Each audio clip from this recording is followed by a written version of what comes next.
This is Christopher Spera, and this is the iTechGear Weekly, episode number 76. Don't drive angry. Don't drive angry. Recorded live Sunday, February 4th, 2024, live from iTechGear Central. As I said, this is Christopher Spera, the editor-in-chief over at iTechGear.org, and joining us today, somewhere out there are the dulcet tones of the former contributing editor over at Gear Diary and Pocket Now, and of course, editor over here at iTechGear.org, Mr. Chris Gavula. How are you, sir? I'm good. I guess I should say happy belated Groundhog's Day. Yes. So Yes. There you go. There we go. And does anybody know what the verdict was? I had heard Saw his shadow. 6 more weeks of winter. 6 more weeks of winter. Yep. Yes. Well, did he say it firmly and very clearly in Groundhogese? That's what I want to know. Are you sure? Yeah, I think I heard the other way. You know what, guys? It depends on where you were and whose news you're watching. This is That's true. probably true. Because it depends on the weather where you were. This is true. But in Punxsutawney, So There anyway, you and there, the former contributing writer over at Gear Diary and currently the host of the Linux Link Tech Show and Living in the Retro Arcade podcast, and of course, senior contributor here at iTechGear.org, Brother Joe McLaughlin. Punxsutawney Phil did not Punxsutawney see Phil. his shadow. He did not. He did not see the Punxsutawney, shadow. he It says didn't. Early Okay. spring. And Buckeye Chuck did. Buckeye Chuck's in Marion, Ohio, which I am closer to. Okay. But I am doing just well in awaiting my freshly baked Raspberry Pi 4 because it's There you finally on go. the way. Four Only or since five? October. Five. But, Wasn't it you know, five? I Five, thought it was a right? Not five. 4. 5. Yeah, it's the 5. Oh, you said 4. Oh, no. I I was gonna meant say that's 5. not freshly baked. That's got preservatives in it now. And bold. But yeah, no, it is somewhere it's at the FedEx location in Grove City, but it's of course it went with the glorious FedEx Smart Post, which means last mile is done by USPS. So Well, there you go. It'll probably be of here course. before Wednesday, I think. Well, that'll That's be good. exciting. Tuesday, that'll be good. We Wednesday. can talk all about it next time. Yes. Yes, Yes. that would be cool. And finally, last but never ever least, the former co-owner of WUGNET Publications, and of course, also senior contributor here over at iTechGear.org, Mr. Larry McJunkin. How are you, sir? I'm fine. Speaking of that show title, where I live, driver aggressiveness is definitely on the rise. Oh, well, Literally, I literally, think that's literally. yeah. true everywhere. I back Yeah. out of my driveway. I'm already looking out for that next NASCAR driver wannabe. Uh-huh. Chill, folks. The grocery store is going to still be there when you arrive. Just chill. That's good advice because we're seeing that everywhere, right? Yeah. So We are. it's I mean, very I good think advice. the pandemic really accented that. I think it did, and I don't think we ever went back. No, Other than So, that, yeah, I all's agree. well. I agree. So, well, what's it is what it is. And you do have to, you must drive aware. You must drive. I keep on telling my son, drive defensively. He says, no. We're not taught to do that. We're taught to be, we got to be watchful. And I'm like, that's like I said, you got to drive That's defensively. defensively. Yeah, Yeah. right. Yes. All right. Because it may be somebody else's fault for causing the accident, but if you could have avoided it, you may also be held at fault. But that's Well, just me. it's like In my Michigan, mother it's used happened. to say. Well, it's like my mother used to officer, say. officer, I was being careful, but this moron pulled out in front of me. Right. Yes. And my mother and brother were in an accident. It was caused by somebody else, but it was them that suffered the thing. So as my mother Of always course, said, yeah. you could be right and still be dead right. Yes. So I defensive. agree. Be defensive. Yes. Yes. And Mhm. speaking of driving defensively and not driving angry, did Not you guys driving know the Apple finally, and on Groundhog's Day no less, they finally released the Vision Pro. They did. They did. I mean, this is Apple's $3,500 Plus. plus, and you're gonna, and it's more on the plus side after you're all done, right? because of course. because Unless you have depending on perfect vision. Perfect vision. depending you can on get by. your vision, you may need the $200 optical lenses that are prescription ground. You may need, depending on how things go, the $200 carrying case, which is not made by Apple. It's made by a third party. And depending on, what headband you want to use and whether or not you want to have hat hair or scarf hair. Correction on that, buddy. What's It was that? designed by Apple. The case was designed by Apple. Yes, but I Oh, thought it was a really? third It's- party. It's not manufactured by Apple, though. It's not. I knew that it wasn't. Well, but a it was lot of designed other by stuff's them. not That's interesting. manufactured by them, but yeah, it was designed by Apple. Yeah, So, yeah, I mean, yeah. So, yeah. so, so apparently this thing has hit the market, and apparently those reviews are just pouring in. But I guess the advice out there, at least if you're, a reader of the Washington Post, is don't worry about reading any of the reviews. We'll tell you what you need to know. It always Yeah, makes no. me nervous. Talk to me, Chris. What the heck is up with this? I mean, come on. Well, I think that the general, I mean, if you want to talk about, let's sum it up for folks. I think overall the reviews are praising the hardware, but they're Mhm. kind of wondering what the purpose is and wondering who's going to buy it at the price and where's the killer Agreed. app. There's some gotchas and all that, but they like the hardware. Mhm. They think it's one of the best VR AR headsets that's ever been built, in terms of the Oh, hardware. I don't doubt Purely- that at all. Purely and I would agree. It's probably where these want to be, but I think the other things that we've seen articles and online podcast reviews and things like that have basically said, yeah, it's the problem is you can clearly see where Apple wants to go, but the hardware, even though their hardware is as good as it gets, Mm-hmm. what they're really trying to do requires hardware that doesn't exist yet. And so those are the two Mhm. kind of tracks that I've seen lined up quite Okay. a bit. And so Okay. my short take was, okay, well, if I remember the numbers correctly, they were estimating to make about 400,000 of these this first year because the yields are low on some of the Sure. components. Sure. And they've already sold 200,000 of those, roughly, give or take. Which is So- not bad considering the So batch they yeah. made. That's great. But the question now is going to be, okay, is that just a, gee, everybody's curious kind of initial surge, or is that just going to be indicative of where this thing goes? Yep. I don't know. Well, And we that's- don't know yet. And I, Well, that- $3,500 is one heck of a, hey, I'm curious Yeah. about this, so I'll give it a shot kind of But- thing. You've only but got the- 14 days. right. Yeah, I no, that's true. And there'll always be people that will spend that kind of money. I mean, let's face it. I mean, we've got Macs that cost way more than that, so I'm not surprised. I mean, some people will spend it, some people won't. Yeah, but You know, Vision we- OS is a Yep. derivative of I know, iOS. but Right. well, no, it's a Right. it's a derivative of iPad OS. It's a little different. if you yeah, want it, yeah, you're gonna yeah, buy yeah, it. yeah, Yeah, yeah. yeah.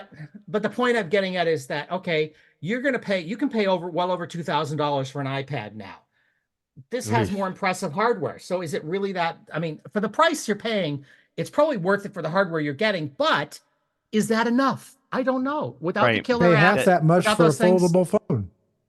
Yep. Well, there's a couple, like one of the first off, if you guys watch Casey Neistat's video, don't do what he did. Don't ride on your electric skateboard in New Oh, good York gosh. City wearing this stupid thing. All right, That's your peripheral idiotic, yeah. vision is cut off. Right. Don't do Well, that. It's Again, dumb. true with all that, right? true with So, any of these headsets. So I would, But- I would say it's a dumb idea. Yeah. But here's the thing, and I hope he's right. This is the worst one they're going to bring out. Think about that's probably that. true. I mean, Well, you the first know, one is always going to be the worst. I mean, look at the Apple Watch. think about how awful. Well, not The even first one- that. the first one think of was the worst, right? what they First think of iPhone was the iPhone. worst. All Right, of those iPhone things. they didn't even launch with an app store. I mean, Yep. I Those are all true.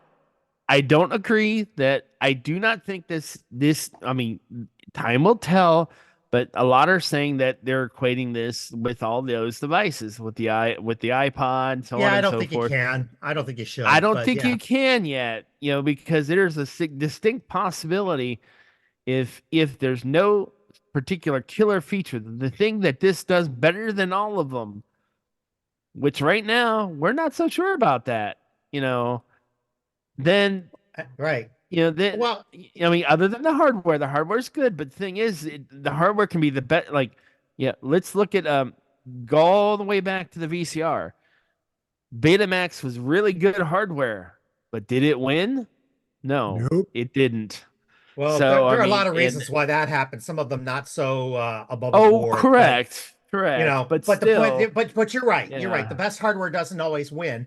And yes, there are a couple of very interesting apps for it already and a couple interesting uses for it already, but I still don't think that's enough yet. Those things are not enough that are out right yep. And the now. big ones are missing. YouTube's missing. Netflix is missing. All the big ones are Uh, missing. yeah, I mean, True. For and petty now, reasons, by the granted, way. if the best thing you could, and if the best thing you can do with this is to watch a movie on Apple TV, it's not going Well, to be a big enough sell I think it's for interesting some. because you look at Netflix and Netflix said, yeah, we're not I think their general response was kind of they're not doing it because they didn't think the experience was all that great. And yet they have a Netflix app for the freaking Meta Quest where the experience isn't that great either. It's even worse. It's like, Right. really, dudes, you're speaking out of both sides of your mouth. Get your crap together. Yep. Right. But you know 'Cause who you're lying. apparently is all in on this. All right. Well, James Cameron for one. Well, James Cameron, Well, but of he's course. been all in on that 3D rendering kind of stuff for a while. Yeah, but, of course. But Tim Cook says that he is Yeah. all in on the vision. What else is he supposed to say? yeah, I was gonna say, shouldn't he say that? Yeah, right. In the immortal words of someone, I have an opinion. After Right. after a week of reading all these articles regarding the Vision Pro, I'm Mhm. seeing hate from one direction, love from another. And this particular article I found and read of all magazines or online magazines, Vanity Fair. It was Yeah. very comforting. The reason that I say that is that the article's perspective was not about like or dislike. It was about what's the cost of Vision Pro's potential failure, even much more so than its success. So I read every word of that article twice. And what I derived from this was not a fortification of even my own personal opinion, which, by the way, is that I could care less about it. But that's because I have a vision disorder. So it's a use case thing. It just won't Sure. work for me. I mean, if Sure. you gave me 10 of them, I couldn't use them. What this article told me, it bolstered my hope that Vision Pro will succeed. And for two reasons, I hope that. I want those of us who have a use case for it, maybe Chris, maybe Joel, whoever, I want you guys to be satisfied and happy. But even more so, I want Apple to be happy. I want Apple to succeed. I just don't want it to fail. If it blows up in Apple's face, which it likely won't, the company's losses are going to be in the billions. And this is going to impact technology in a very bad way because Apple's mindset on product development will be indelibly scarred, and they're not used to failure, and they usually don't. So in closing, I wholly agree that this article, that for Apple, Vision Pro is indeed a moonshot. And what I'm hoping for is the same success that Neil Armstrong had on July 21st, 1969. One small I- step for man. I think it's important to add to that, Larry, that moonshots take a while. And all of these people jumping to conclusions today, they're fools. You need to Well, wait. yeah, Yep. all he did was See. land on the moon and stand Yeah. there and look into the camera. But He it- didn't do but it- anything. It took but it's- 40 years. Yeah. for the Right. rest It of took it. many, it took Yep. many years to get there, so I think this is different for them. I mean, yes, there's been VR and AR headsets out there, don't get me wrong. But the way they've approached it is different, and it's going to take a while to see if it sticks or not. And I Sure. think, and you guys have mentioned this as well. I think that what'll happen is the things that they're called out as, wow, that doesn't work, this doesn't work or the way that we want it to or should. There'll be tweaks. What we're seeing right now, as There'll be Joel tweaks. said, There'll be as firmware Joel Yeah, said, like Joel tweaks and said, this software is the version worst before. one we'll see. Right.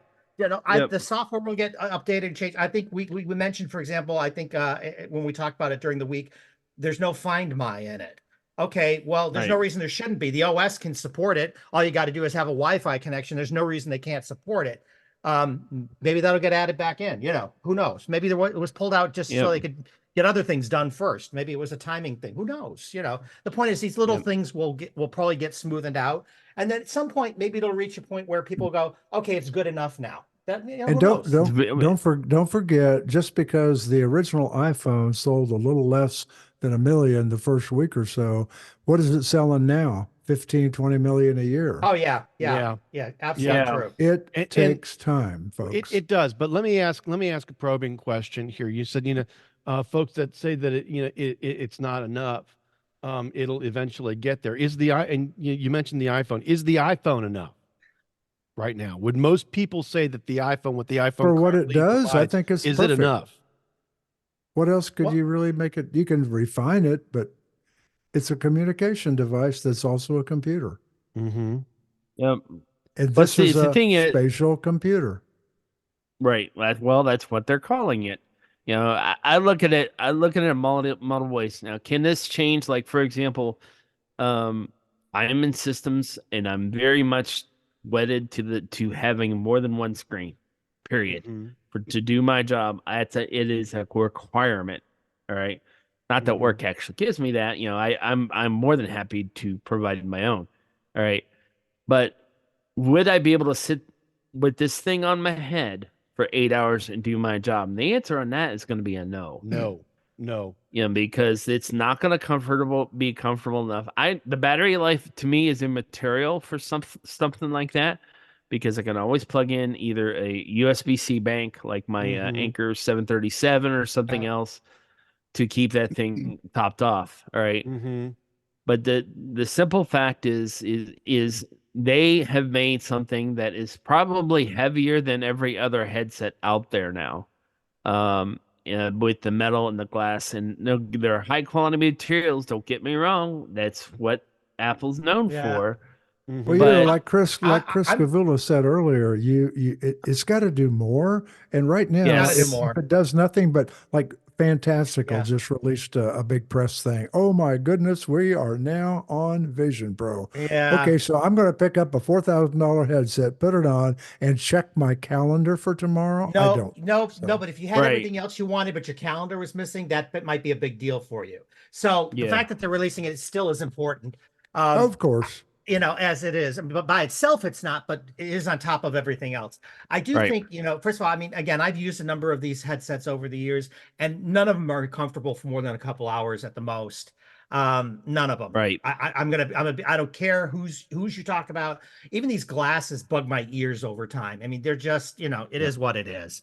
The point I'm getting And, at is that that's I like- agree with you. I agree with you. People are not going to sit and wear these things for 8 hours, Right. 10 hours. And I Right. think that's a misnomer, but I do think if you were in a traditional work environment, you're not sitting at your desk for 8 hours doing nothing.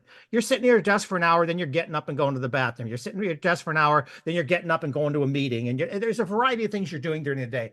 It still might work in that environment. I don't know. They do say Right. for the size and everything it is. It isn't uncomfortable for the size it is. It just gets uncomfortable very easily. But the point is, all of these headsets, I mean, some of them are worse than others in terms of the comfort level. So, Right.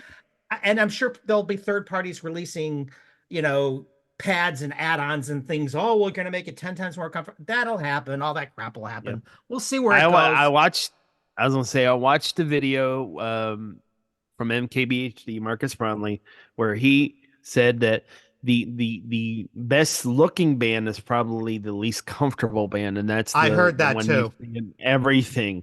That's the one you see in all their advertisements, and the double loop one is more comfortable. He said he could not wear it for more than 45 minutes with that default band.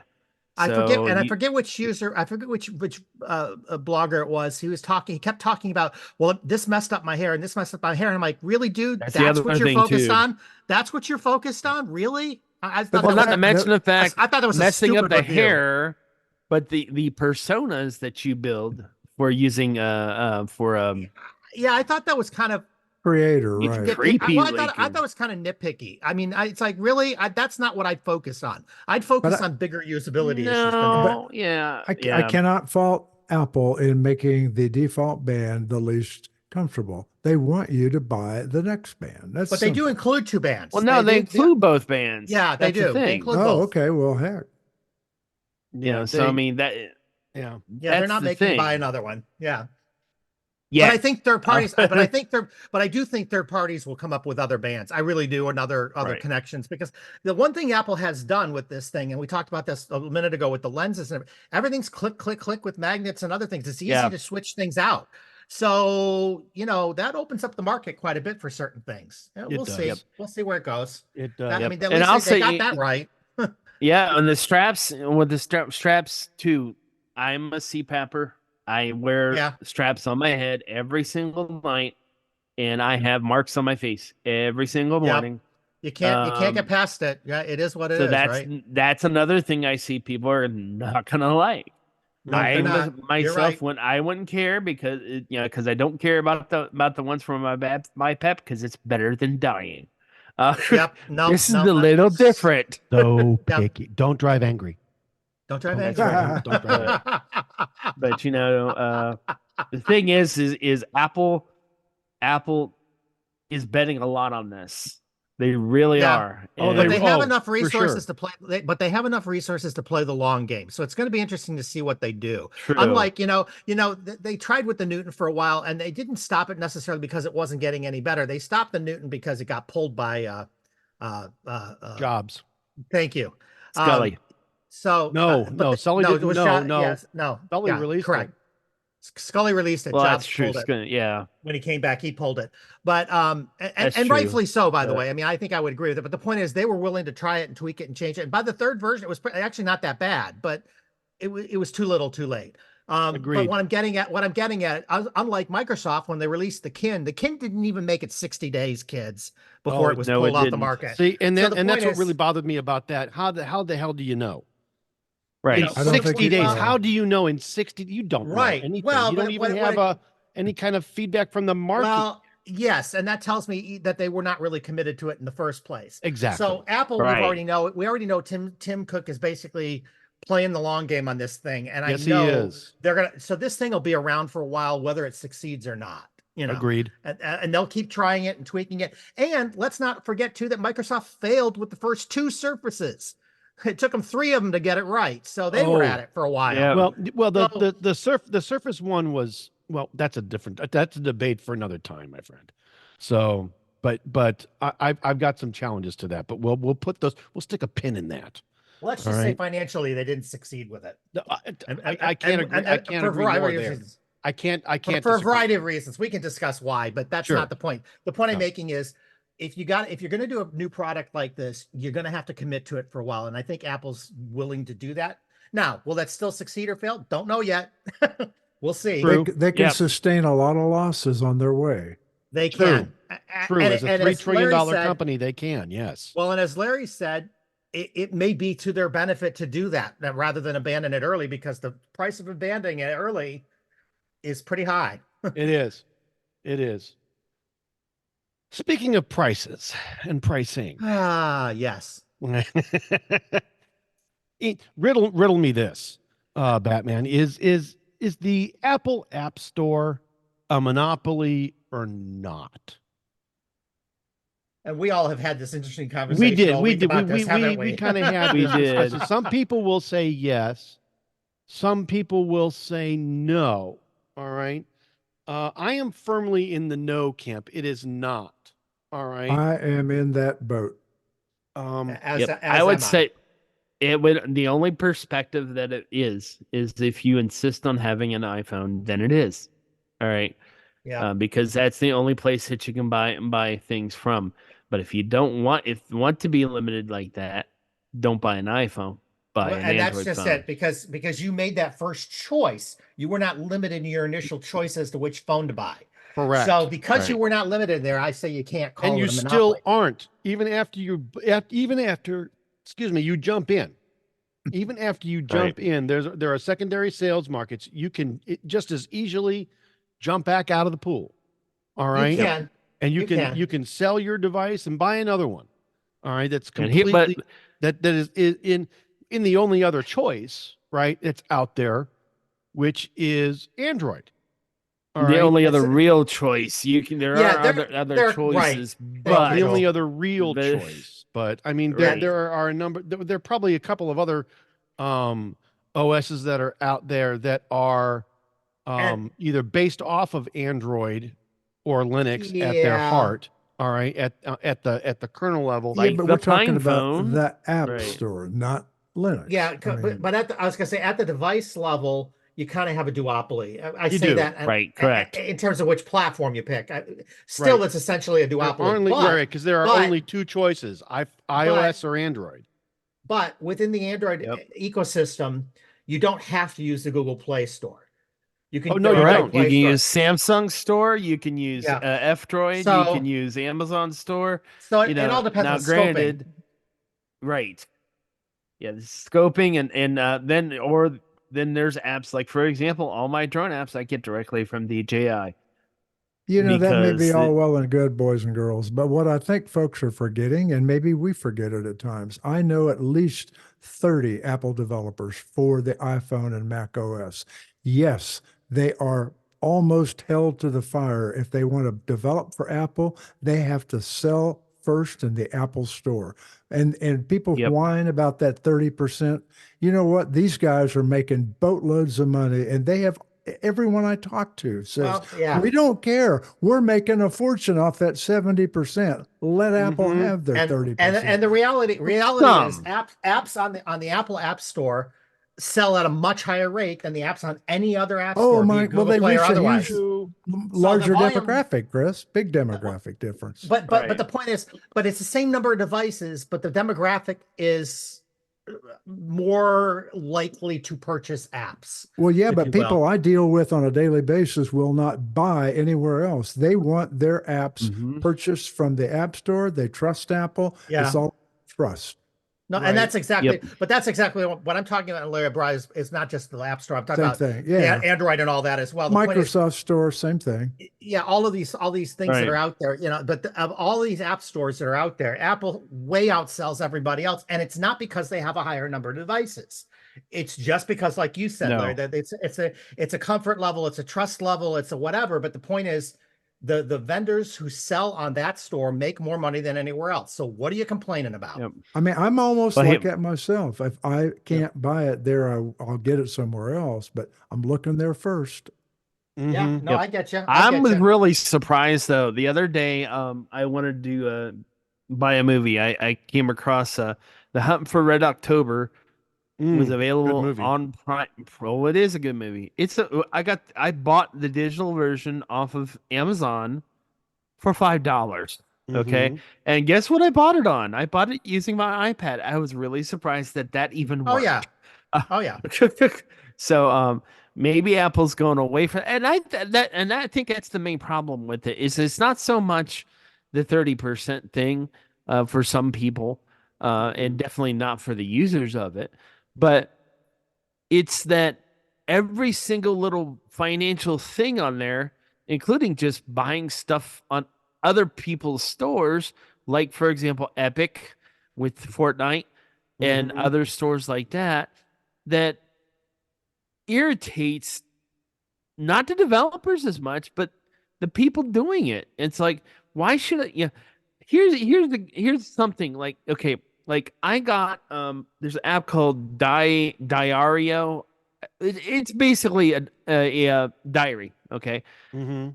I have Google Play Pass on my Android phone. I can get the full version for nothing. Okay. There is a feature on it that will let you synchronize Not for the nothing, stuff. but okay. Right. You're But paying you're paying the subscription. So yeah. yes, but this goes And when the towards, subscription's gone, you lose access to the all right, app. So let me that's- finish, man. Well, Um, present it correctly then. So, well, I am okay. So I got that. Then I thought, oh, is this available on the iPad? Yeah, it is. Okay, but I had to pay a separate subscription to the Apple Store Correct. in order to True. get the feature that lets me synchronize the data from my Android phone to Dropbox, which then Dropbox can in turn pull it into the iPad app so that I can see the same data in both places. I had to, if it wasn't in Pay Pass, I would have had to pay twice. And I'm sick and tired of that. If I want Yeah. to subscribe to an app, I want that app to work no matter what OS I'm using, whether I'm using a Windows machine, whether I'm using an iOS machine, whether I'm using an Android machine. I don't care. I want to pay for it one time, not No, five. you want fair. it to be platform independent or platform agnostic. Subscribe once, use everywhere. Correct. Okay. And that's the way it should be. Because let's face it, Most Apple's not subscriptions developing are that like app. that. Most pay once or not. Yes. Yeah. Yes. Well, but And but there's it's more an to app that though. problem. Right. But it's not just subscriptions. It's any content, because for example, if you buy apps, if you buy books on the Kindle store, for example, you can use those on any Right. device you want. You paid once, but you True. didn't go through their app stores to get there. You went through their webpage to get there. So, but the point is Correct. you can do that. The point is you can use that content anywhere. But apps don't work that way, because apps have to be written specifically Nope. for the platform. Well, It's you a know, to different be animal. honest, music and movies don't work that way either.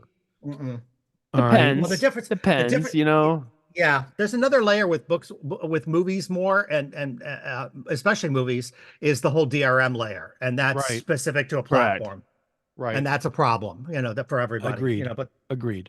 Yep. we've had lots of arguments But about DRM over the Yeah, years. we have. Yeah. But it's like now, I buy a movie on Google TV, I can watch it on anything. Same thing goes with Amazon Prime Video. Is there an Amazon Prime Video app DRM. on the iPad? Yeah, it's all through Amazon. Okay. Apps Yeah, should but- also be that way, but they are definitely not. They are definitely not. You are absolutely correct about that. They are not, And that's my main problem with how Apple runs their store. And it's an Apple but thing again, it's primarily. not an Apple thing. It's also a Google thing. I mean, you can't just buy an app, on the other way around. You bought it on iOS first. Now you want it on I'm sure. Android. I'm sure if here, can And you they buy charge a fee. They do the same thing. They charge a fee. But can you buy a Fortnite content on the with Epic and use it on your Android device? As well is as that your separate Xbox store? or whatever. I don't think it. I don't think it the works underlying that way. No, and the underlying problem with that is actually more severe than that, because they all use, whether you're on the Google Play Store, whether you're on the iOS, on the App Store, they use different gaming systems behind it. And there's those gaming systems that these things pass through.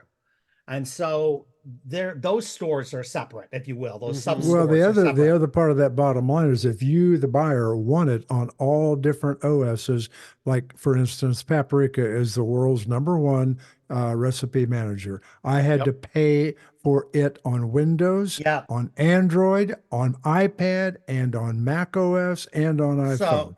5 times I bought it. It's not an Apple thing exclusively. It's Right, everybody. that's right. Everybody wants their cut. Everybody wants their cut. Everybody wants their slice. And they're going to get it. Well, yeah, especially since those development resources are likely different. Depends. I bet you What you're talking Paprika's. about, I bet you. On a smaller company, like the publisher of Paprika, I bet you some of those devs are doing double duty, doing both iOS and Android. Right. All right. Sure. Oh yeah. But you understand what I'm saying is that they've got to pay for those individual development resources in order to be able to. Well, that's part justify. Well, some of them cheat and use that horrible platform called Electron, and that just ports it over. But then it sucks. Yeah, but yeah, I agree. Those apps aren't all that great either. But the broader thing that Joel said is absolutely correct in that sense that there is it works for content. None of this, for the most part, not talking about game content, because that's really application. Right. That's not content. Right. But as far as like content, books, movies, music, things, those kinds of things, right, those tend to go across the platforms just fine. Right. Sure. Back when I was a paid back when I was a paid subscriber to Evernote, technically my subscriber went through Google services because that's where I used Evernote the most. But once I paid for it there, I was still able to use it there because it was tied to the login ID on Evernote. That's really all they have to do. That's real. I mean, that's all they really need to do is make it such that once your login ID, especially for an app, right? And that's what Larry just said. When there's subscriptions, it's different. Well, it Because can be. It can Right. be I can't, different. well, It can be different, but it's okay. not. I Yeah. I have a certain, well, but it is in some cases. Most So of for them example, are, I have though, I think. yeah, I have to agree Yeah. because I have a subscription to Microsoft to Office 365. I can run that on any freaking platform I want. Anywhere. I have a subscription to a number of But language you apps. paid I can run them on any Microsoft. You platform I didn't. want. But you I paid agree. I Microsoft. agree. Yeah. I agree, but that's Yeah. the case. That's a case where the application can be used anywhere, just like you said with Evernote. It's the same thing. You're Right. just logging into an account to validate your right to use, as it were. But Yep. you didn't buy it through the app. If you don't buy it through the app, you're usually okay. Yep. It's what it seems to me. Yeah, for the most part. Yeah. Yeah. So I mean, and that's the thing. It's the in-app content is the biggest problem. And in some cases too. I agree. Why do I have to get a subscription for every freaking app? It's like, Because can't that's the I model that just makes buy it. it? Well, Well, that's and the again- model that is making the most money right now. It's Yeah, a recurring. It's a Joel, you recurring don't- monthly or Right. yearly. Joel, you Yes. don't want me to answer that. You really don't. But one day we'll talk about that offline because I come from a long, long career in software development and publishing. There's a hell of a good reason for that. Too many people think they can pay $10 one app and that's it. They have the right to have that app for 100 years Yeah. and not pay another dime for the R&D that goes into making it better. And they're the first people that And- whine yeah. when they don't make it better. And again, content sorry. content I isn't own- content. Content I is own apps 22 additionals. app subscriptions, and it's probably way too many, but I don't mind because I like the app and I want to see it succeed. Gotcha. I want to use it. Period. Yep. It's- And I don't disagree with that, but I do think that certain things, a good example is there are some games that have been on the App Store forever that originally started out as a pay one time thing, and that's it. Right. Yeah. I Yes. don't expect that app to get updated because I use my Mark Right. One brain. I understand that, And the other for thing some people things that what are I don't literally understand finished is like products. Chris was talking about Microsoft 365. We all have a subscription. And if you Right. buy an individual subscription Yes. to M365, it's like $5.99, $6 a month, period. Why does Right. a stupid little calendar app with a one-trick pony cost me $8.99 a month? That I Well, don't understand. you're right. And Yeah. but it's interesting you mentioned, so we say Or talk a about game, Microsoft or a again. game. You can Yeah. buy that monthly subscription fee to Office 365, but you can also buy the current release of Microsoft Word or the Microsoft Excel as a standalone, but you don't get years of updates. I was going to say, I highly Right, recommend exactly. people They don't give do you- that. They give you those choices, but what I'm saying and that's fine if you're willing to understand the limitations of that. For example, as your operating system on your device changes and morphs and grows, if it breaks, guess what? You're SOL. You know, Right. a lot Right. of apps Yeah. right now on the App Store do the same thing, Chris. You can They do. pay $25, get a lifetime support, pay $2 a month for it. Yep, that's true. But the Yep. lifetime does keep you getting upgrades. If you It buy a does. lifetime, You it does do. keep You do so get that's a third, upgrades. that's sort of a third choice, right? One Right. is a And get it I now. like that a lot. Right. I do too. And that's what I'd like to see. And I think, Joel, maybe you agree.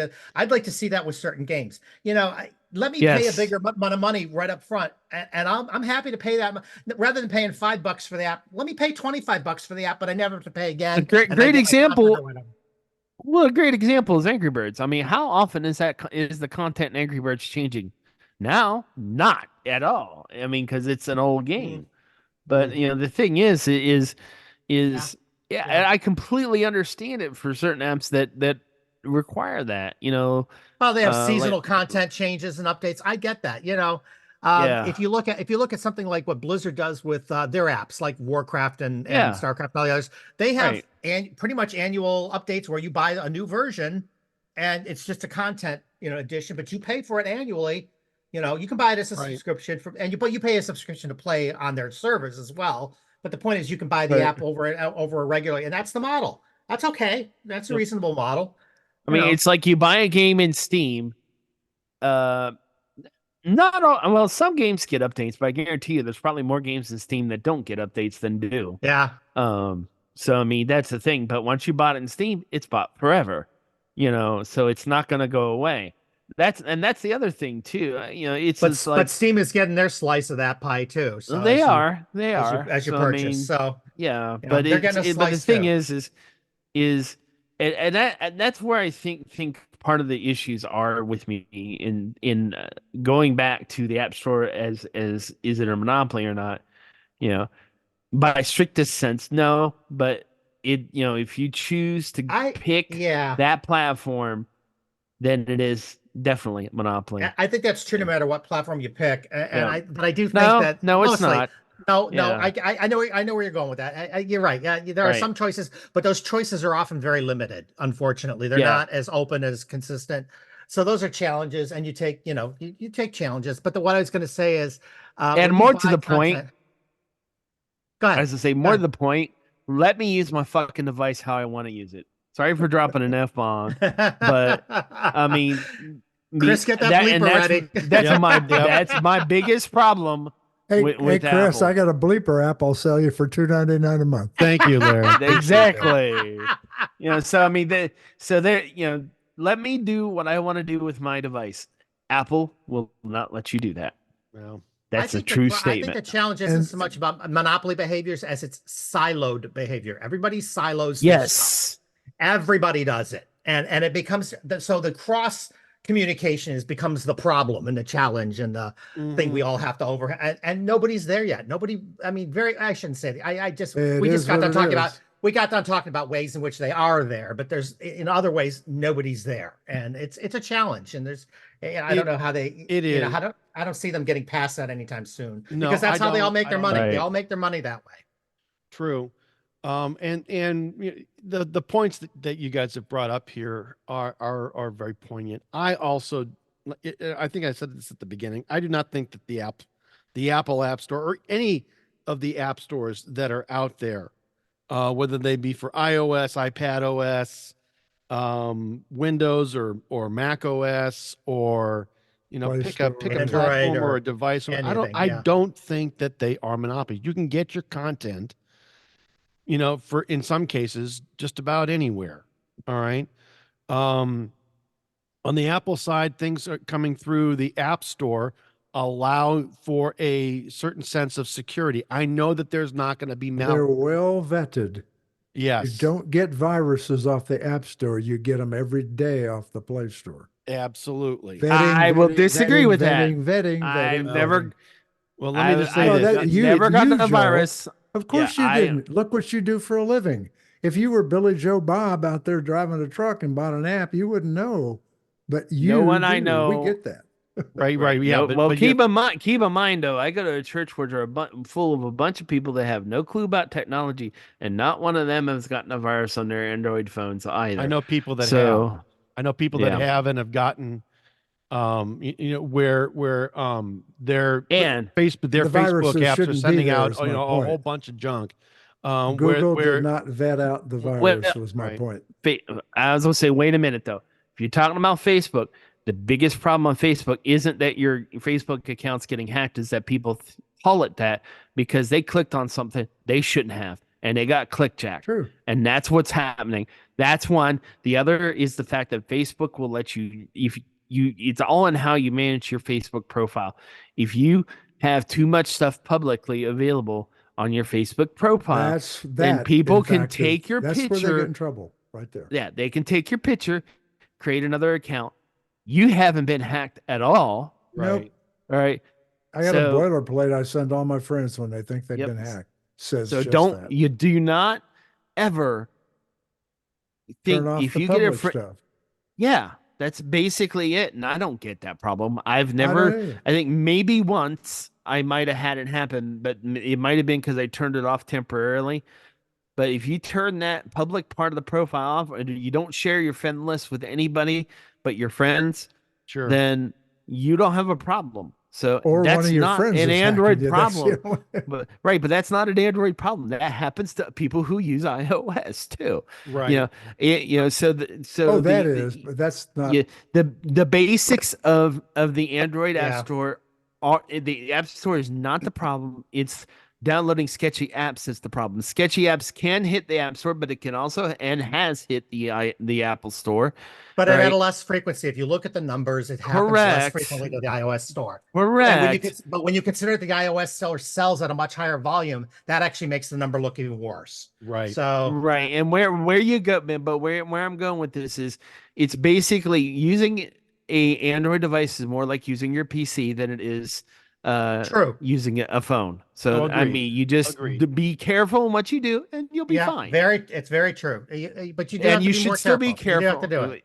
Correct. You should be careful no And matter you what should- you're on. You're right. Thank you. And that's where I'm going with that is, because there are apps on the, I've put apps on my iPad and I'm like, what the hell? And then I delete it. And then all of a sudden it goes away later, Sure. Yeah. Sure. A good example of that is Beeper Mini. Right. At one point well, it was there. Yeah. Yeah. All right. Well, I'm going to go ahead and lively debate from all, and I appreciate it very, very much. That's what we like here. Yeah, sure. Yes, and not one Jane, you ignorant slut. So there you go. That's all. You ought to be beeping yourself. Anyway, I'm going to move us to our mobile Linux segment, Here. and we're going to start this off with a subject that I think is near to everybody's heart here: eSIMs. All right, whom do they benefit, and why are they a pain in the butt? Oh goodness. Yeah. Yes. Well, and it all started because Apple decided to go eSIM only on iDevices, for one, at least in the US. And our good friend Julie Streelmeyer from the Gadgeteer, at least she's a friend of mine. I she think a friend posted of most of ours. So big shout out to Julie and Yes. all the folks over at thegadgeteer.com. Absolutely. But Julie frequently likes to switch back and forth between Android and iOS. And she's been mostly Android camp, but she did buy an iPhone 15 but she also bought the One Touch, probably the same one that Yeah, Chris so is she gonna talk bought a about One Touch later. Open, and she's got a OnePlus. The 12. well, One Plus Open, and she's got a the 12. But she hasn't done the 12 yet. She hasn't done the she 12 did yet. She's get also one. got a Samsung S24 Ultra. All right. Correct. And then I also know that she's got a iPhone 15 series device. Was it the Pro Max? Yep. I thought it was the Pro Max. I don't remember which one. I think it was, but I don't remember for sure. Yeah. But what she has, she at one point she was going Android only, and she was on, I think, the Fold or the Samsung Fold, one of those two. And then she wanted to move that number and that SIM over to iOS, and that went just great. But once it got to iOS, trying to get it back to the Android device was difficult. Yeah. And she's Partial on problem is the T-Mobile. carrier, though. And really she's was on a ca- T-Mobile. Yes, it was. It was a carrier to move your eSIM around. But I know that It's like before Verizon started doing SIMs. It was always a pain in the butt to move your number from one device to another on Verizon. Started off with eSIMs back in the day. Yeah. Well, sort of. Or We didn't called call that, it, but yeah. we didn't call them eSIMs, but basically it was a side effect of the CDMA technology. Yep. Correct. Which was tied directly to the device more, whereas opposed to GSM technology, which utilized SIM card. cards, The SIM card. cards, and so Pop that SIM out portability. Yep. Yeah. Well, that's like a good example here, as I had an iPhone 11 for my work phone, and it recently upgraded to a 13, which still has a SIM. When I got it, I opened it up, and nothing transferred or nothing. So I never could get the thing to work. So I turned it off, popped the SIM out of my old iPhone, popped it in the new iPhone. Bam! It just worked. Thank you, drive-through. Mhm. And that's the way it really should be. And eSIMs just aren't. Well, and here's gets back to, like we've talked about this before when we first started talking about eSIMs. I don't know why Apple pushed for it first. I don't know that it was actually whether they did it or whether they were getting pressure from the carriers to do it. I don't know what the story is there. I think for Apple it was more along the lines of, hey, we could reclaim this much space, But if we pulled the physical space, SIM out. yeah. But I think SIM there was card, also, yeah. but they still didn't do it in the rest of the world, which is interesting enough. So I don't think that's entirely valid, because they only did it here. But the thing is though, I think the problem with the whole thing was that I think there was sort of a promise from the carriers, from everybody else, that there would be this support for eSIM and that this would be a click, click, click, there you go. And it would be happy. But it was a lie at the Oh, bottom, at the it's end of the always a day. lie. Yep. It's It was always a a lie. lie And the let's- carriers have been the holdup in this thing. The carriers have been the problem in this thing. Yes, you know. always, Yep. because they've always put a gotcha in the process. They don't want if They you're don't want you to do paying- it. well, if you're paying on your device, they don't want you to move off of it, even temporarily, onto another device. All right. Right. And I know for a fact that both Verizon and T-Mobile, for certain, because it's been a long time for me being on AT&T. I don't know if they frown upon it internally or not. But I know that while T-Mobile gives you the ability to move and do whatever you want, if you're paying on the device, they don't want you to move your SIM anywhere else. It's even if it's on another phone on their service, they want you to keep that SIM in that device. But All right. Verizon Verizon is to T-Mobile's credit, of all of them I've seen, I had the S23 Ultra and I Right. had an iPhone 15 Pro Max. Right. Once I learned how to do it, which is not going to be easy for the average person, I was able to move back and forth literally in minutes. Just boom, boom, boom, boom. But there's a statement that she said in her video. You Mhm. can't go the one direction without going into the store. You have to go to the store to get that last step done. Not true. Absolutely not. That's what true. she said. Well, BS. She was Sorry. saying, she said that she ran into problems, and the only way to Had resolve to be those her problems then. I'm Right. sorry. Right. No, I think you are right. I think it was unique to the circumstances. fair I enough. can't All right. speak for any other carrier, but I can tell you I can swap back and forth eSIMs in a heartbeat. Well, not a heartbeat, 3 minutes. Not as And fast as a I can physical tell SIM. you, but- I can tell you that on the physical SIM with the AT&T, I can move it off of a device that I'm still paying on to another Sure you device can. without, Yes. without a problem. Well, Yes. Without yes, a problem. physical SIM, because they can't physically Yeah. stop you, even though they No. even though they may. Right. Well, they do stop you in one sense. So here's the thing where they said stop you. When you pull the SIM out, at least Yeah. in the case of a Samsung device that I have, and you Right. put it in another device, that Samsung device that is on their network or is locked to their network because they haven't unlocked it yet because you're Right. still paying on it. Right. You can't get Right. updates on it unless you cannot get updates unless you put the SIM back in. Right. That's a problem. Right. Yes, they do tend to lock their updates even from Wi-Fi. You won't get them unless the SIM is in. Correct. That's what All I'm right. saying. Even if you're on Right. Wi-Fi, you cannot get an update without that SIM being in there to validate Right. it. Because their update process pings the It's through SIM. their servers. It's It through pings their their SIM. servers. Yeah. Right. You're getting it from their servers, not from Right. Samsung or whoever's servers. Correct. But from what I understand, True. T-Mobile frowns upon it, but they're okay with it as long as you're still going to pay on your device. Number one. Verizon just flat out, it's very well known, they don't want you to move. Yep. All right. And they will go out of historically they have gone out of their way to prevent it. When they went to physical SIM cards, all right, it didn't matter. People were plugging and chugging all over the doggone place. All right. Paying on the devices or not. Now they still charge you and you still have to pay as long as you want that service and that device. You still got to pay. I don't understand why they get so picky with it, but they do. Yeah. Right. You're still paying for the device. I'm You're still still paying for the paying for the service. device, kids. What device Right. I'm using And shouldn't the be any service. problem for you. You move the service to another card. You're still paying the service, the monthly service. So what's the issue? Yes. Right. Yeah. Hello. All right. Yep. So Well, remember, they all used to try to stop you when SIM cards became a big thing. They tried to stop you from unlocking the phone. They tried to Right. make that Yep. hard to do. Yep. Right. There's always a place where they seem to want to get in the way, and this promise of simple moving back and forth. Oh, it's a just lie. It doesn't happen. Even what you're saying, Larry, that you can do it if you know all the steps, but it isn't easy. They still make Yeah. it Well, harder and than it some needs of to the- be. And some Oh, of this it's mess, not though, easy. He's you're one talking hand about, tied though. behind your back and your It's pants are easy on for right. the It should four be a of clue. us, but not for the average guy. Well, no. Well, it is, and It depends on the carrier, but you're right. It depends on the And- carrier for one, and it depends on if you want to go through the freaking hassle. I don't, so I don't do it. Yeah. I just buy my phones through Verizon, and I'm done with that mess. Sure. That means I change it every 2 years or whatever two it is. 2 to 3 years, Right. So I was thinking about an 8 Pro or the Pixel Fold, Mhm. but we're getting close enough. Then I'm probably just gonna wait till the 9 now, and that means There I you had to go. Yeah. pay And there you Verizon go. less. Yeah. Yeah. And So that's I mean, Now, fine. will you still buy through the carrier, or will you buy directly I'll from buy through Google the or whatever? carrier.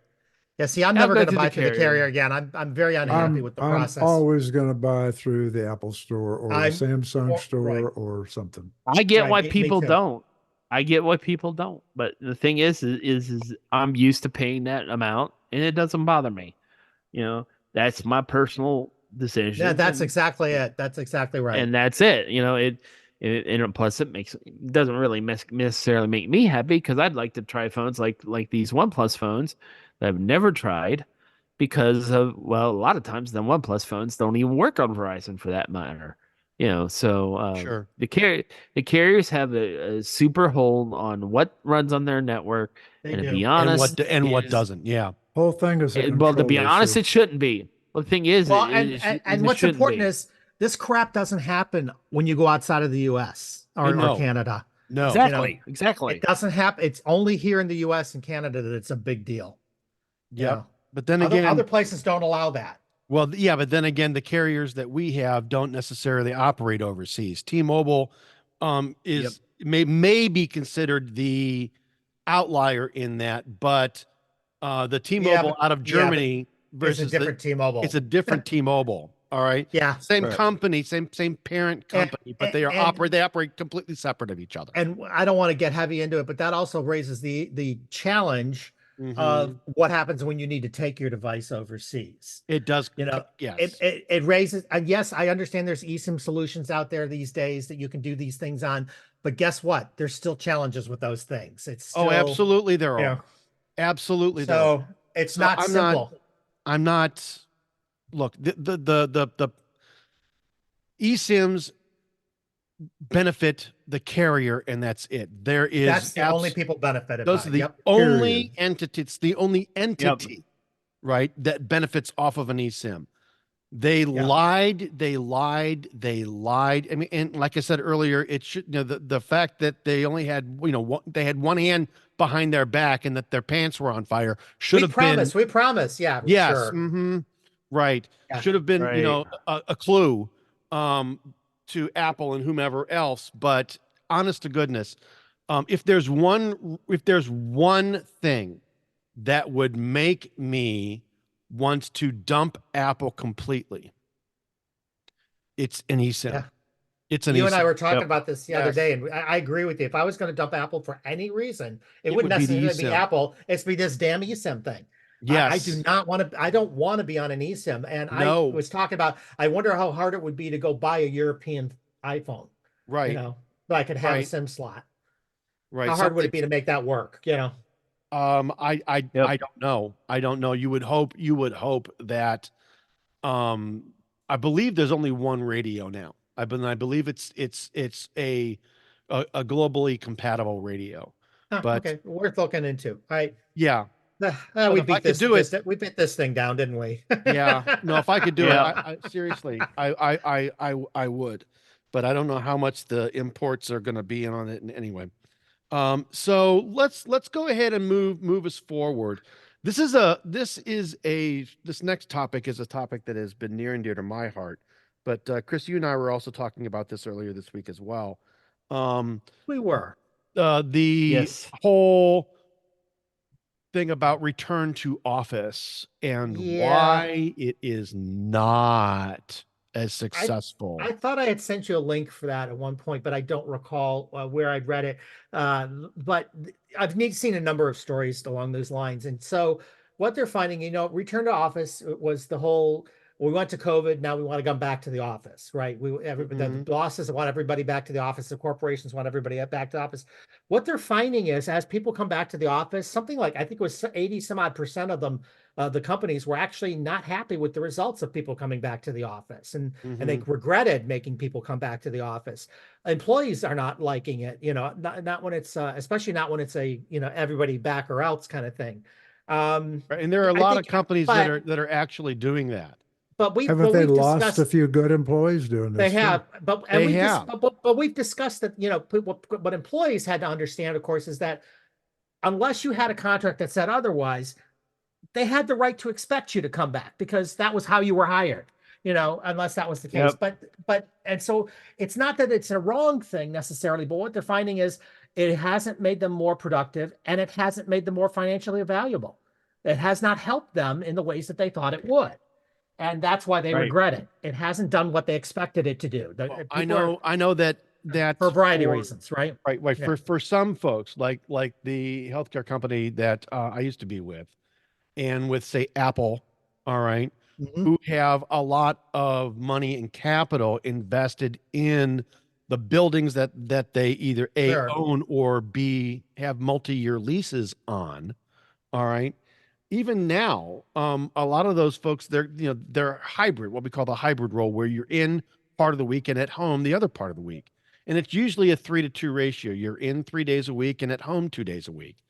And I know even when I was in the office, all right, the office is largely deserted. There's, Yeah.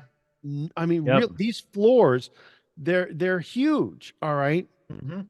The Yeah. company that I was with they own the building in downtown Chicago, and most of the building, most of the floors that they operate on, because they do lease out to other companies, um, were mostly deserted. I mean, there may be a handful here and a handful on this part of the floor, and or in this quadrant, and then there's a handful in the other Oh. quadrant, and maybe the other two are mostly deserted or completely deserted. All right, And there's offices all over the place, well, and my they're company mostly was similar. deserted or Right. empty too. My company had purchased buildings in certain cities, not in the city that I worked in. Mhm. Where I was, it was leased space. And Right. when we left, the landlord was so concerned about what would happen is they basically gave us a rock bottom price to come in and sign again for 7 years. Whether we were in there or not, it was kind of irrelevant. But the price they gave us was so low. They were and they renovated on hard to top of all pass that. up, right? It was hard to pass it up. So they took it, even Right. though they didn't know for sure if we'd ever come back to the office. And what has happened is there's no mandate for us to go back in our case, but Mhm. everybody still goes in at least a few times a year. We go in, and even before the pandemic, our space was not well utilized. We didn't have a lot of people in it. It was fairly Right. empty to begin with. It was at least 50% empty on our floor. Sure. But having said that, now there's maybe a handful of people that show up, regularly, mostly because they don't like working from home. But we're not told you have to be here or you have to be at home. Either way, we can work either way. They don't care. Mhm. They don't care where we Yep. are. But Well, it's interesting. there's return. Well, there's return to office done poorly that is forcing True. people to do it, and there's return to office that's done very well. That's Yeah. what happened with our company. Is our company they said if you live within a distance, but a reasonable distance to our offices, we don't expect you to come in, but come in. They sure would like it. Yeah. And- And that's how they did that. That's how they do that. They're not making it mandatory, and that's No. kind of how my boss lives within distance of the Reston headquarters, where I've been exactly one time in my entire career with them. Mhm. Although that's going to change. I'll be there in September again, but Yeah. So how did they get around the real estate things? First off, I don't think they ever had full complete ownership of a building. All right. They rented. Okay. So they were in the Yeah. right before the pandemic hit, they were in the process of setting up an office in San Jose. Mhm. They completely scaled that back. I think it's still there, but it's not very big. Okay. We closed the office I've been to a couple times down in Lake Mary, Florida. We completely closed that. That was in Lake Mary after it moved over there to Lake Mary from Maitland, and I've been to both those locations. Okay, but suffice it to say, our company is fully embracing the work from home strategies. They're also just fine with you coming in the office, and that's Yeah. why And that's the way we're doing it. It's not mandatory to do it. Come in the office if you want. Stay home if you want. Yep. They don't And- care. There And are I a can lot of cite- companies. Yep. There are a lot of companies that are out there that are, if they do have a facility and you are physically capable of commuting to a facility, they are demanding Yeah. that you come in. All And, right. and I don't know that it Yeah. benefits them, but like I said, they've already seen that they're not increasing productivity by doing that. I can think of certain benefits to coming in and certain benefits to not coming in. It depends, I get Sure. that.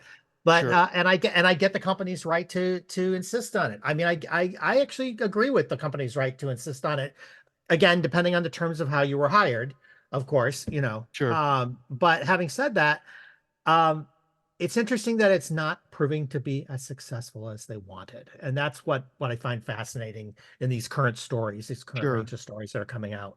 Sure. What really sort of I know that with some companies, and I don't know where Apple is with their whole fight with their employees, or Google Yeah. might be with their employees, but I know that there were some lawsuits that were filed by the rank and file Sure.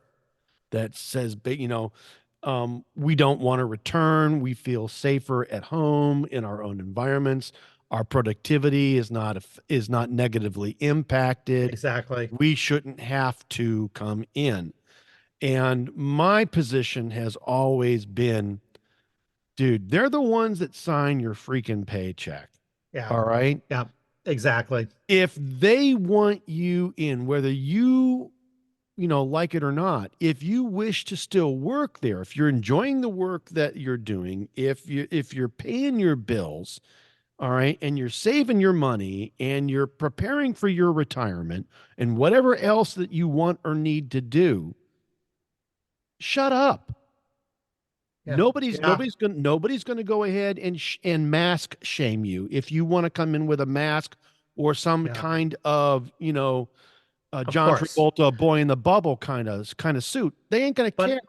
But Get I in do the think office and do if you it. were hired during the pandemic and the position was advertised as a remote position, you may have a different case. But Right. Normally, yeah, because it depends on how it was advertised, depends on how it was presented. If it was companies will presented have a as clause. Most companies I will was have a gonna, clause that we have. I would agree. Yeah, I would that they agree. have the right to change the terms of that employment at their leisure. All Yeah, right? but all that usually means is then at that point, you're basically, what people forget is that, right to hire is also right to quit. I don't have to Yes. give you notice. That's I can right. quit on a No. moment's notice too. No, and neither do So- you. Neither do you. Right, You that's the can just point. walk in someday and say goodbye. All Goodbye, right? I'm done. I Yep. don't have to give you an explanation. I don't have Exactly. to give you 2 weeks notice. I don't have to give you anything. And I think that's what a lot of people are exercising right now. And I think a lot of employers were surprised by that. I don't think they expected quite as many people to take that route as they did and fussing as much as they did. But here we are. I agree. I agree. I think that Yep. I think it surprised them a great deal. But it is. But it is we're more what it is. traditional. We're older. We remember when companies and employees had kind of longer term relationships and had, Heck, it was we a different probably animal. all remember when we had to wear a shirt and tie to go to freaking I work. do. Oh, I do boy. remember. Yeah. Dress yes, slacks and a yes. shirt and tie. I remember being out of the Detroit area originally. If you worked for one of the big three, you generally had to have the white shirt, blue tie. I was going to say the blue or black uniform, right? slacks. The uniform, You had right? When I last worked retail, I had to wear a vest, a shirt, and a tie, and I was working Yeah, for of Meyer as a course. cashier. Yeah. And that's how those things used to be. Yeah. Yeah, but then and now again- they all then wear again- t-shirts. But then again, we used to You dress up to go know. to the movies. We used to dress up to get on an airplane. We used to do all True, those things. That was a true, very different world. Well, even still, what really kind of blows my mind about this is, regardless of what generation you are from, whether it is baby boomer, Gen Z, Gen X, Gen Y, whatever it is, okay, doesn't matter. Right. All right, It doesn't. doesn't matter. What we need to know and understand is that if you're a white collar worker, all right, and they Yep. tell you this is where I want you to work from, okay, today, That's where All you work. that's where Or, you work. or even more If they broadly, change these are the that- terms of your employment. That If they broadly. change that, and this is the terms of employment thing where we're going, Chris, Yeah. right? is that if they change that, okay, they have to tell you, which I think that They they do. did notify in most of these cases that are currently being negotiated or deliberated. They changed and they said, we want you back and you have to be back in the office by X day. And those that don't, boy, will miss you. All right. Too bad, And so Yep. sad. too bad, so sad. We'll Right. find somebody else who is willing to come in. All right. And thus far, I'm pretty sure they have. All right. So you can pitch your fit and, lay down in the middle of the grocery store aisle and, kick your feet and well, pound your fists as much as you want. We're not buying we, that. well, we have relatively low unemployment rates right now. So guess what? Yep. Those must be hiring people, and Yep. people must be taking the work and doing the This work. is what I'm But, saying. but- So Yep. but they are saying that the productivity rates didn't go back up, which is what they were hoping for, and it didn't happen. well, the The productivity, productivity rates no. were bad to begin with, so it's kind of interesting. Well, But the point they was that's one of the cited reasons for doing this was productivity, and it turns out to be a kind of a lie. But that doesn't mean they just Yep. still don't have the right to do this or demand this, I guess. is where I'm correct. going. Correct. I mean, if you want to say, well, it was for productivity reasons, we've already proved to you during the pandemic that we can be productive from anywhere. All right. You So know, if but you that's want us not the, but back, that's not the argument, I guess, is Right, what I'm if you going want with us it. The back- argument is Right. if you want us back, give me a different reason, and maybe Yeah. you've got an argument. But other than that, Yep. go. Well, and for companies that are just dead set on returning to office, let me just share this here. It's that if you are that controlling that you have to micromanage Mhm. people, you're not going to get good people anyway. Yeah, and I would argue that's probably true. Yeah, I would agree yeah. with you. So I mean,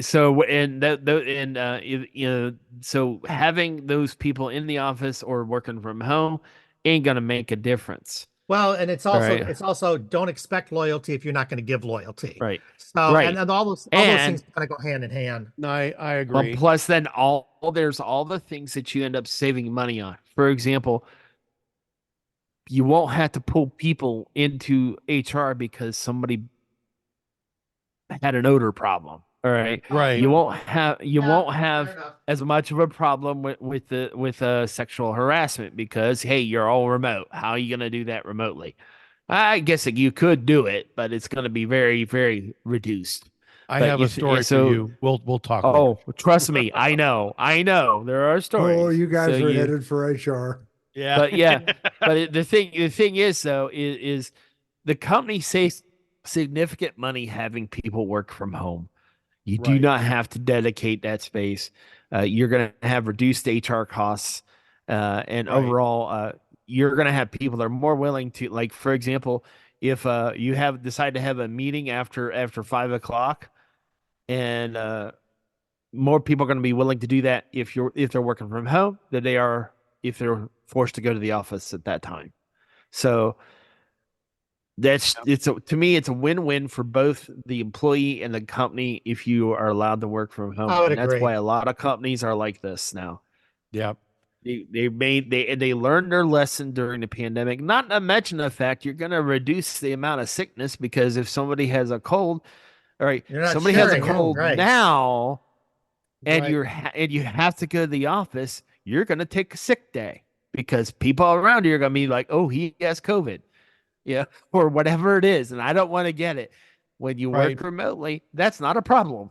Right. Yeah, You absolutely know. true.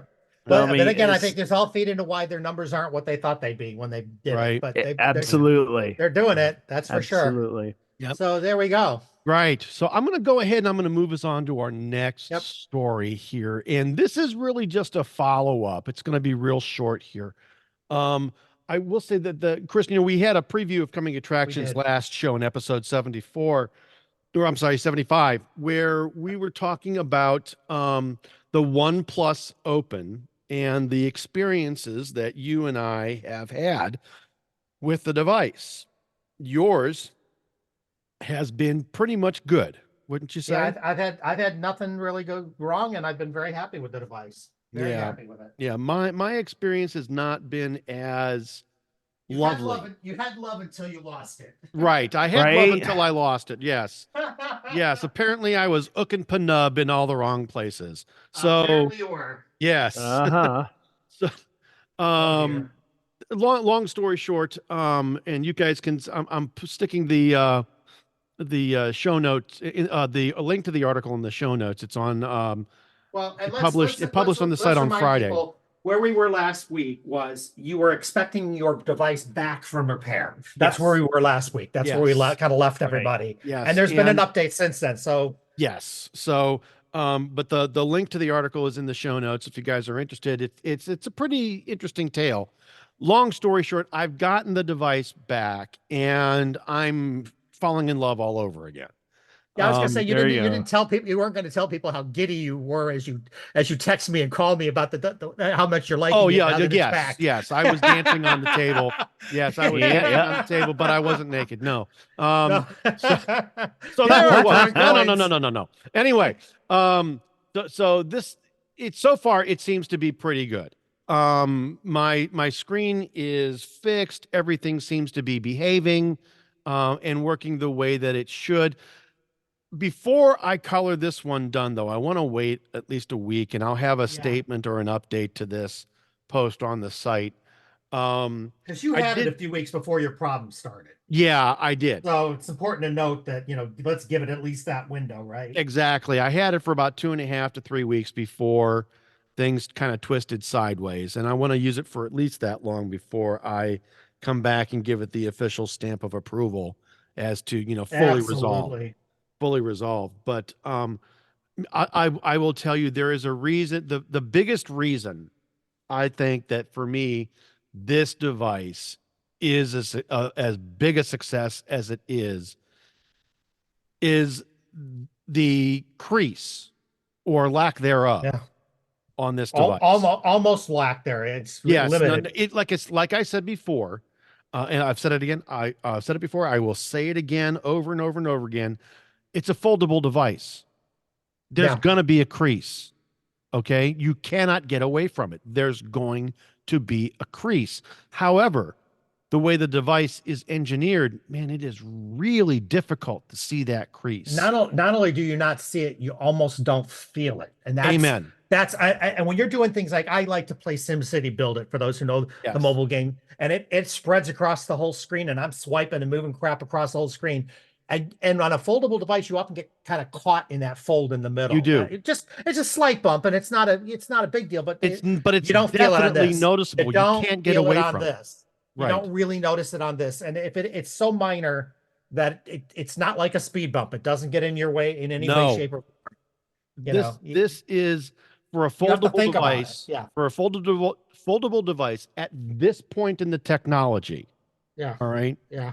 This is an amazing device. And the screens are bright and gorgeous. All those screens are bright and gorgeous on it. It's just, and we don't have them because it's hard to get them here yet, but there is a pen available for these things. Yes. If we can ever get our hands on them. But all that's and important. I would like these to. are great technology. These are, this is a good, it's not perfect. No, it's not. It's definitely not a perfect device. If you guys read our stuff, you'll see that. But it's definitely, to me anyway, it's the best of the foldables I've worked with so far, and I've worked with a number of them. So agreed, and so have I. I think that this is by far the best folding screen that's out there. Now, what would be interesting is if anybody from Apple is paying attention. Yeah, and we both said that too. To this market, to this device, whatever, or to however you want to put it. Here is a great place for you to start your foldable journey. All right. I totally agree. And you and I both said, if Apple releases a foldable device, for us, it's a game changer. For us. Potentially, yes. Potentially. And the question that I have for you, and you could be. You stop and pause. It made you stop and pause just for a moment before you kicked in with Jane. Anyway, all right. Was what version of the OS is it going to run? Is it going to run iOS, or is it going to run iPad OS, or will it run both, depending on if you have the screen folded or not, or some weird hybrid, right? Or some weird hybrid, because because the biggest Right. difference, the biggest differentiator between iPad OS and iOS is the multitasking and the larger screen utilities that are baked into the OS So, to so allow do you we to then, multitask. so do we then have iOS, iPad OS, and iFold OS? I mean, how does that look? I Yeah. don't know. I don't know, but Yeah. that's a great question. But You know, that's but something that I Yep. really would like the yeah, opportunity to explore. And if it's Yep. possible, I want to be able to stick the OnePlus Open next to the iPad Fold or whatever, or the iOS or the yeah. iPhone Fold or whatever they call it, Well, and that's the other direction. We don't know if they're going to come with a iPad or an iPhone. iPhone foldable. You know, Yeah. if it's a foldable iPad, that might be a different animal than a foldable iPhone. Mhm. Depending on Whatever they how it's come pushed with, for. whatever it is, it'll be the best to date. I You know what? agree. Yeah. You know, but as Chris said, I want to kind of tie it back up. This is a great place for them to start looking as to what Yes. to do, what to do, and Yes. what not to do. Look at this thing. This is a Yes, great please place take as this a apart and reference. re-engineer it from here, because Yeah, this is a this is great a reference. It's a good this is a reference great model. reference design for you to start with. Anyway, so I'm going to Absolutely. go ahead and move us to our Windows segment. But before I do that, I want to stop for this brief message. Hi, this is Christopher Spera with iTechGear.org, and I'm here to tell you that iTechGear.org and the iTechGear Weekly are on Patreon.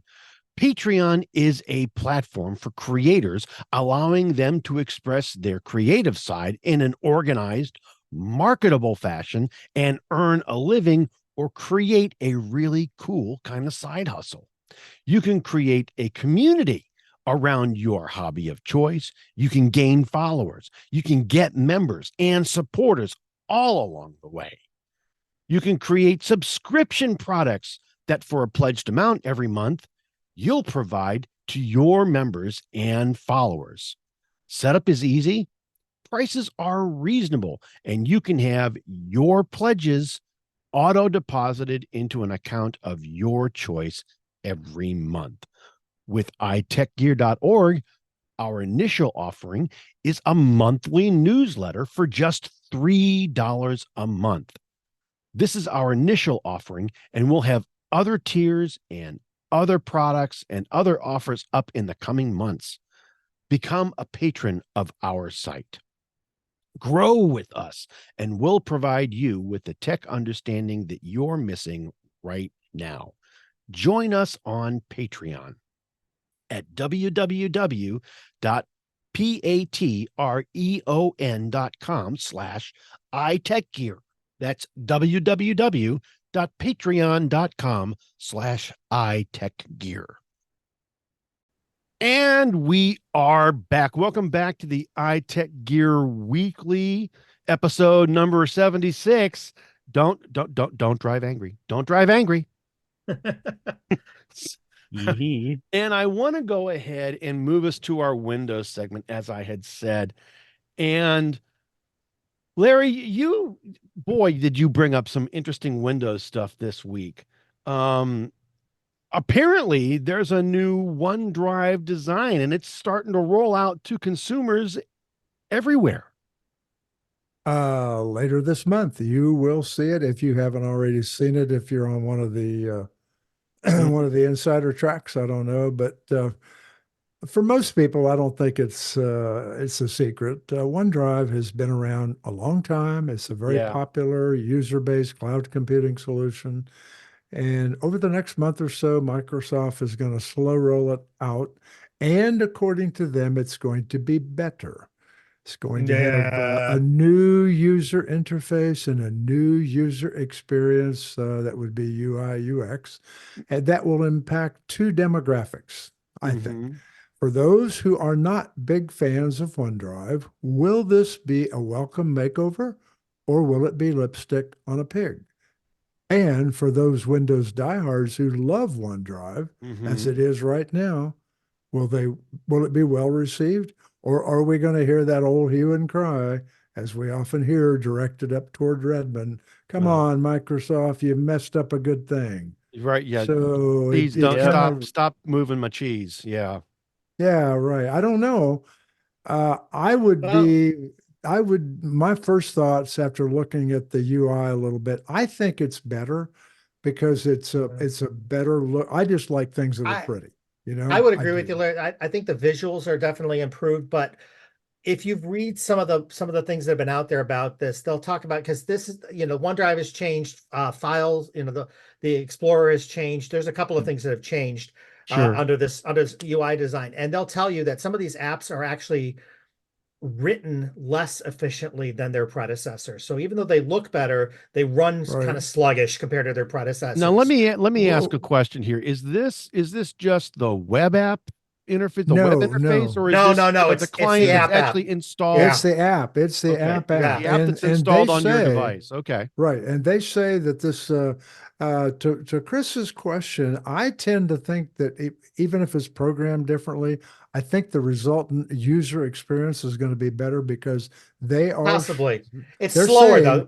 You're already here's seeing what things like I don't they're really care if slower. it's slower, or if it's better. They're saying that the visual design reduces clutter, and God Yeah. knows it had some clutter, Well, and I, and I it agree. allows you to focus on what you're I, doing I agree. in But if your a file content. copy now takes 3 times as long, that's a problem. Well, I don't think So if they go with that, they're there foolish. They're not there are that some there are stupid, some are they? performance, well, some of the performance problems have been really significant that they've brought out, but I think that they'll still tweak them, and I think that they'll improve. I think they just released them a little too early. But I agree with you about the interfacing. The thing is, who cares how fast it is if it's too hard for you to use? That's Right. If true. there is Right. that. That's true. So But you know what I really found interesting about this, and it kind of drove me to go look for. We first read about this in The Verge, so I'm looking through The Verge, and after I tell you this next thing, I went out and looked at some other articles. What I found interesting was every other paragraph about Microsoft OneDrive in an article was an inline advertising for, drum roll, Vision Pro. So Apple is direct marketing even the Windows readers in these articles. yeah, So I went to some yeah, other articles, same thing. Windows yeah. articles are filled with Vision Pro ads. Yeah. That's kind of Or odd. or are you getting targeted ads because you looked at other Vision Pro things? Well, inlines typically aren't that way, though. Yeah. I'm just teasing you, Larry. Yeah, Just right. kidding. That's a Just good teasing you. point. I don't know. We don't know We'll any. We find don't know out. anymore. Well, I'm of the ilk. I want to use OneDrive, but I hate OneDrive, so I'm hoping for the best with this one. I like OneDrive and on the whole, but the app I'm not thrilled with, and I'll tell you why. I would prefer that. I don't care if it's OneDrive or Dropbox or whatever. I would rather the dang thing just mounted as if it was an external drive and let me treat it that way. I don't want you synchronizing Well, crap all over the like place. Google I don't want you Drive, doing any of this. I just want a exactly drive like that Google mounts, Drive and I want to does. be done with it. And Mountain OneDrive Duck. used to work. OneDrive used to work that way. OneDrive What you doesn't want, work that way anymore. what you want is Mountain Duck. There's an app that's out there But that I will, shouldn't need a third party to do that. That should be yeah. in the OS, and Well, it's that not. if you can remember back, that's the way SkyDrive was before it Yeah. became. Yeah. Yep. But it was in the OS, and now it's gone. And now it's this thing that is a behemoth. And I agree, the interface is better. And we'll talk about another app where the interface is better, but it doesn't do what we think it does. Yeah. Or what I think it should do. Anyway, but the point is all these changes are really interesting where they've gone. But even with this thing being, I think overall, Larry, I think you're right. I think this is better than its predecessor more than not in most ways. I'm Uh, hopeful. That's all I know. yeah, but I think you had something else that wasn't as good. Which one was Well, that? yeah. The next thing in Yeah, your the list. next item up for bids. Oh, apparently. yeah. That, Oh, that well, isn't such a good change. No, it's yeah. I'm not following my segues very well. and Microsoft You Edge know, is usurping end yeah, user browser choices again. I yeah. mean, Well, you know what, folks? Here we go again and again and Oh, shades of again. 1997. Come on, Batman. Microsoft, give up already. Apparently, they're not going to do that, though. I'm So getting so if tired of this this. is a little bit different. If you run Chrome browser in Windows 10 or 11, and you happen to suddenly discover that you're now running Microsoft Edge, all of a sudden you're not alone. One of the guys over at The Verge, Tom Warren, said that he and actually multiple other users who reported to him Uh-huh. had suddenly found their Chrome browsing sessions were mysteriously replicated in Edge. So supposedly this new tab snatching, as it's now called, is because of a quote unquote bug, according to Uh-huh. Microsoft. Or maybe it's an inadvertent click through of a dialog box. It triggers this thing, which is really not a bug. Good play, Microsoft. Anyway, Yeah. there's a way you can do this. You can type a certain string, and I won't, you can see it in the show notes. Type a string into your browser's address bar, and it will actually import recent browsing sessions from Chrome over to Edge. Yeah. So I don't know. What do you guys You say? know what? I'm okay. I'm okay with having my I mean, browser one more thing, sessions. Chris. Is this a Oh, devious okay. and well executed plan, or is it a bug? I don't know. I think the answer to that question is yes. Yeah. It and I is that think it is, huh? It I is think what I'm it okay is. with the notion of them synchronizing my sessions between the two. What I'm not okay with is if they like change my default choice. Do you know what I mean? Well, they You got know, over that one. you This is know, different. Let me that's let me just say this. All right. Microsoft, I don't know why they care, all right, as much as they do, but they've always, and I'm going back to pre 1997, all right, with Windows 95 and how they got themselves in a whole boatload of trouble with Internet Explorer in Europe. They've always cared and they've always wanted to control the computing experience and always wanted to force users to use their utilities and their browsers and their applications. They've started every browser war we ever had. Period. Absolutely. And I think this is another shot across the bow. All right. yeah, I think you're right.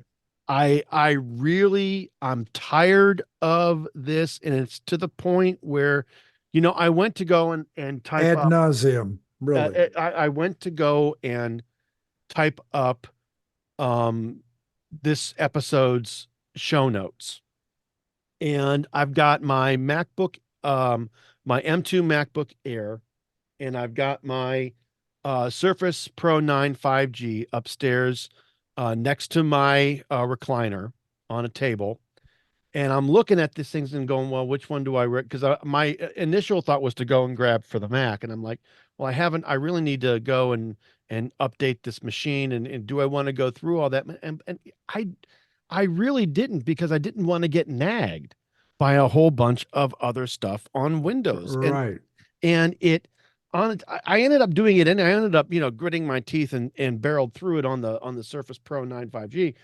Love the hardware. Love the hardware. Love that device to death. But I am sick and tired of, look, I want to download, or I want to use Chrome, and you keep on getting it. You want to, when you download it, you get, hey, don't go there, stay here. We're so much better. We're so much faster. We're so much better. No, you're we not. do the Let me make same my own thing. freaking, let me do Yeah. my own freaking browsing, please, and thank you. I don't want Microsoft to keep hounding me to use their products or their utilities. You know I'll what? It use has what I it want. can have a totally adverse effect on my Windows machine. I Mhm. finally absolutely ripped Edge out of it. It's gone. It will never come back now that we can do that.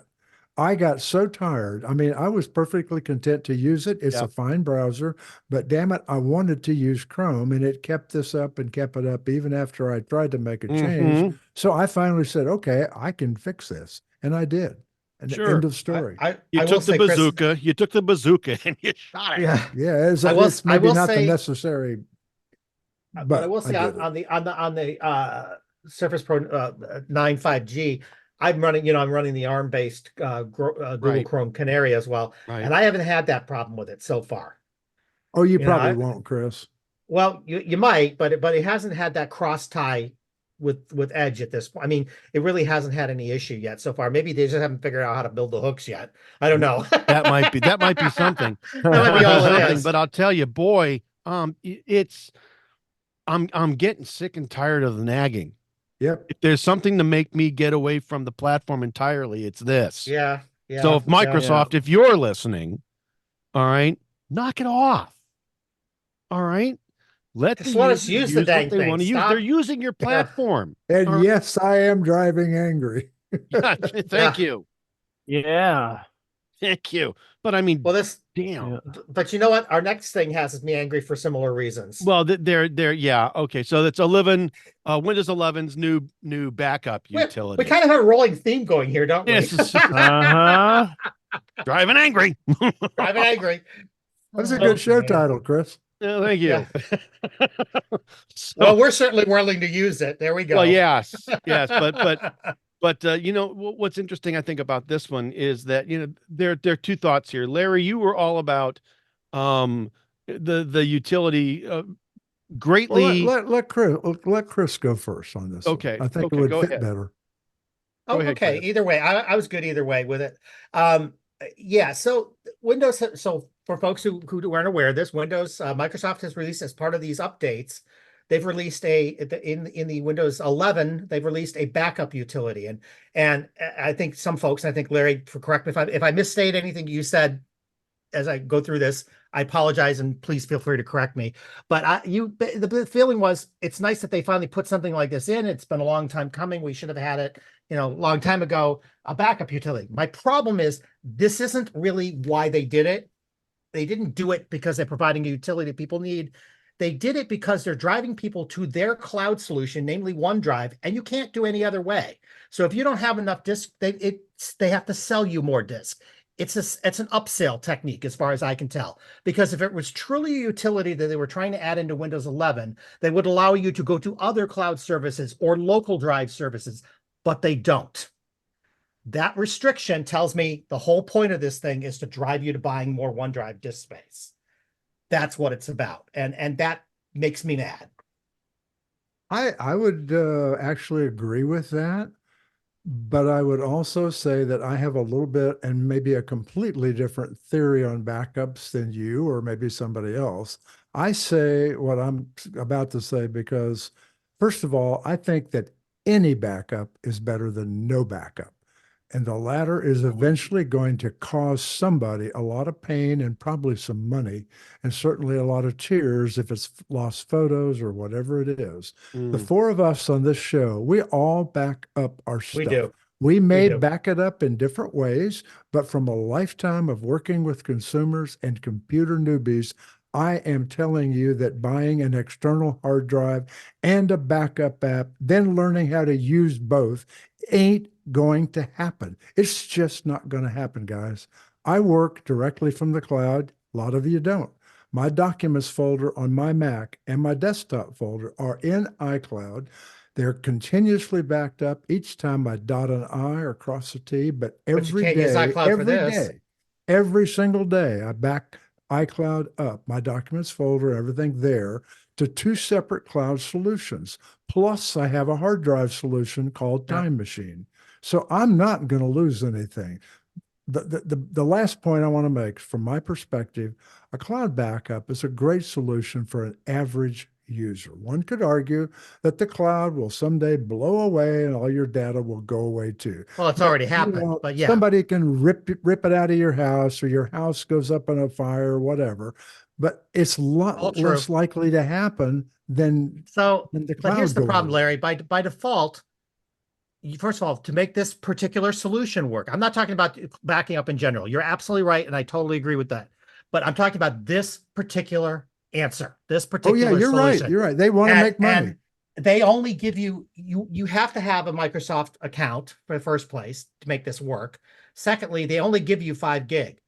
And who else gives you 5? Who else gives you 5 gigs? So is Apple. Oh, I totally agree. I totally agree with that. And so the point I'm getting at is, to make this work, it's kind of misleading. If you want to use this tool, nobody's going to back up their machine in 5 gig. Unless you don't do anything with your machine, you're never going to back it up in 5 gig. It's not going to happen. I don't know that you can do it even then. So the point is, you're going to have to buy disk space. You're going to have to buy a subscription for disk space. That's where they get you. And again, if they allowed you to go to different carriers, or different providers or local, I would say, you know what, this is a great thing. I'm glad they added this. But because the only thing you can do is their solution. Have you looked at the Yeah, app yet? I I have. have not. I have not have. because, well, let me ask you a question then. What I back up are my documents folder and my desktop, which is nowhere near a couple of gigs. That's all it is. But that's my life. Everything is in that Well, if those two data folders. if you even use yours for work, you're going to have a lot more than that. I mean, I'm sorry, you just are. Probably so. Yeah, I do that on Google Drive. So, totally different. If you have photos, you're going to go over 5 gig really fast. Oh yeah. Oh my goodness. Run it way, yeah, I have those in iCloud. And they're way over. So that's different. You wouldn't be using this backup utility to back up your photos. Well, they're already backed up. So my point is, this particular utility forces you to OneDrive, forces you to buy disk. Because you're not going to be able to fit in that 5 gig window. So you have to. I agree. I agree. But I think this is. But I think to your point a little bit is that no matter who you use and what platform you use, you're probably going to need to buy some kind of service from somebody. If you want to use cloud backup, you're going to have to do it. If it'll make someone back up anything that they didn't back up previously, it's done some kind of a job. At least. Yeah. I will agree. And just to go ahead and sort of bring this to a close here, I want to make certain that everybody, yes, I think you're both right. Number one, most Windows users aren't savvy enough to necessarily know that they do need to back up, and B, to be able to retrieve that backup and do a restore if they ever run into problems with Windows, because God knows there are ample opportunities to twist things. Sure. All right. Oh boy. This is an easy way of A, backing up, and B, restoring and kind of sort of picking back up where you left off. In a very limited way, yes. In a very limited way, yes. But I do agree with you, Chris, that if this was a true utility and not just simply a marketing stunt or some other marketing ploy to get you to buy additional space from Microsoft. Well, it's about subscribing to services, right? Right. At the end of the day, it's about subscribing to more services, because that's one thing we didn't money. we didn't talk about was that you can hit reset on that PC and your PC's back working in 30 minutes. But the data you don't get that back. Right. Yeah. The apps, the data, the configuration, all the tweaking that you did is not there. Absolutely true. With this, you're going to have some of it. Still a Maybe not ploy. all of it. Maybe not all of it, but you'll have some of it. It still is what it is, though. It's still a way to sell services, and that's what it's about. Yeah. That's the focus of it. But, I wish there was a generic one. There used to be kind of those things, but here we are, different world. True. And that, kids, effectively is the show. All right. I want to go ahead and move us to our pick of the week segment. But before we get there, I really just want to take a moment and let our listeners know that our show picks are typically hardware, software, and other items of interest that we have individually purchased and actually use. And we like enough that we want to recommend them to you, our listener base, our growing listener base. These aren't paid advertisements or any kind of affiliated marketing relationships that we have. If they were, the editorial policy over at iTechGear.org clearly states that we have to disclose that to you up front. These are just silly things that we believe in, and we want to bring them to you at the end of each show. Why? Because we like you. We like you. There you go. Hey! Hey. And this week, oh boy. Oh my All God. All right, Cowboy Shane, that's Bob. enough out of you. Anyway, Uh-huh. this week Joel's got the pick. And Joel, what do you got for us? All right. One of the things that I like is to have things. There's certain things I like to carry with me every single day. All right. Everyone has those things. Not all of it's obviously going to be tech related, because not everything needs a technological solution. So, although this one kind of is, it is an Olight i5R HCRI 285 lumens rechargeable tail switch LED flashlight powered by USB, and that's a lousy name for the product, but it is a really cool LED flashlight.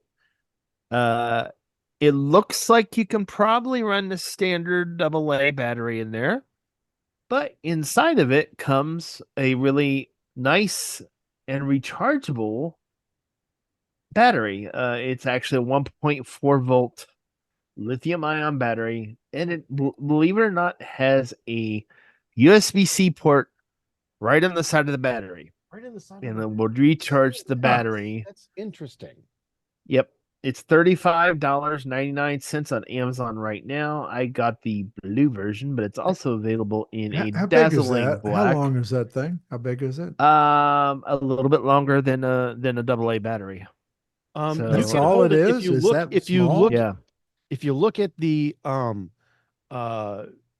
you click the link in the show notes and you look at the pictures that are there. There's one guy that's got his hand wrapped around. Oh, I got it. I got it. I All see right, that. and so it's small enough that you could go ahead and fit it in your hand. It's got a little clip there. You can clip it to Is something. is it actually bright? It's bright enough. I think it's brighter than Okay. my phone can be. I know I can futz around with the cat with it, although not as much as when I play with a laser pointer. But Sure.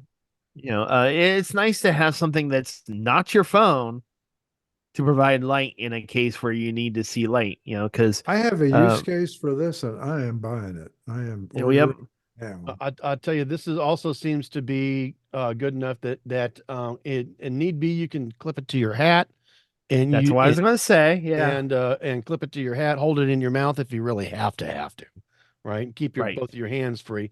But this is a neat little deal. I like this. Yep. And Olight is awesome. a fairly popular brand in the EDC. Okay. So that's kind of why I was looking for that. I had a gift card for Christmas that I gotten from my church, and that's Sweet. one of the things I bought with it. So, Oh, exciting. That's cool. but yeah. So, and I tell people, oh wait, it says another variation. So I wonder if they changed the variation because that when you purchase something, you visit a link and Amazon says, hey, you purchased this before. This one says another variation, so it makes me wonder if they change. Oh, wait a minute. They got a 550 lumens. I just found it. Yeah, yeah. I was going to say there's a brighter version, wait, huh? what's the Oh, wow. black Tennessee, one? Tennessee orange Oh, too. 350 version. That's what it was. The And a black 180 version and is yeah. The black one is a 350 lumens one. I would buy any of them. I like this because it's not like I used to carry like a little mag light, which that is a lot bigger because it's usually got two AA's in it. But Yep. I like the idea of being able to recharge the flashlight. You can actual purchase Yeah. the battery. You can purchase extra batteries as well. I believe I have found them on Amazon. Although I don't have a quick link for them, but Yeah. so it's nice to have like a backup one charged in your pocket. You can do that and swap it back and forth. But honestly, I've never ever ran this thing out, and I carry it with me Wow. almost every single day. See, and that's So, I pretty mean, cool. And won't the leave the battery house. lasts a full 37 hours. So Oh, wow. Yep, that's what it says. Like I said, that means I haven't used it for 37 hours. But then again, how often are you clicking a flashlight on? So, True. now 15 as I get older, 37 as I hours on get- 15 lumens though.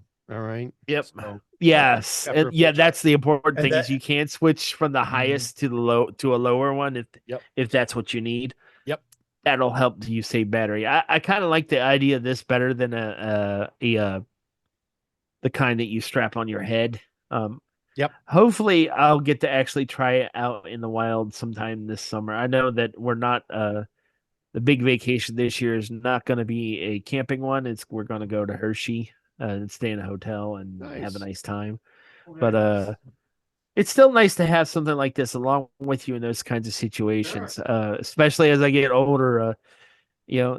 I wish companies would figure out that having an indented, like your text for a label on a product having it indented in the same color plastic or even risen on the same color plastic isn't very rateable. This will help. There you go. So, All right, kids.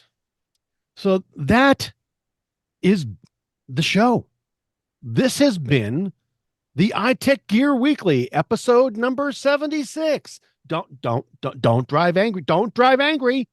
Recorded live Sunday, February 4th, 2024. Live from iTechGear Central. As I said, I'm Christopher Spera for Dr. Mr. Larry McJunkin, Mr. Chris Gavula, and Brother Joe McLaughlin. I want to say we will see you all next time.